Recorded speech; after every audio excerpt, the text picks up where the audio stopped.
3-1, bottino pieno e ritorno alla vittoria.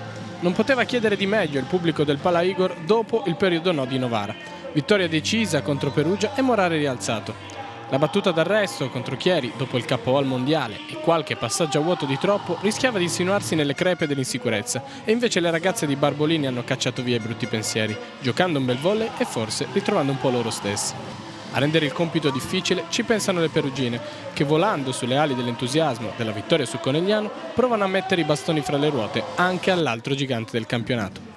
Novara riesce però a liquidare la questione, approfittando dei punti deboli delle avversarie e rispondendo anche ad un piccolo momento di crisi. I pronostici sembravano facili da rispettare in avvio. La Igor parte in quarta e travolge una Bartoncini ancora ferma ai blocchi di partenza.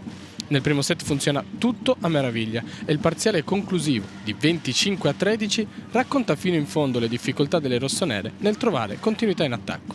I turni in battuta di Cristina Chirichella prima e di Misha Hancock poi mettono in ginocchio la ricezione di Perugia, che non trova le contromisure a certe rotazioni e risponde peggio che mai. L'inizio di un 3-0 dominante? No di certo, la Bartoncini forte infissi non ci sta e reagisce nel secondo parziale. Pur perdendo Luisa Casillo per una scavogliata durante il riscaldamento tra i parziali, la squadra di Bovari rimposta la partita, declinandola in maniera completamente diversa. In questo senso va letto anche l'ingresso di Raschi al posto, in cabina di regia, di De Michelis. Le centrali entrano nel vivo dell'attacco. Novara perde riferimenti, cosa che permette a Giulia Miobertolo e Sara Menghi di fare 8 punti in 2 nel solo parziale. A lungo inizio set è gap mai più colmato dalle campionesse d'Europa. Sull'1-1 la partita cambia ancora.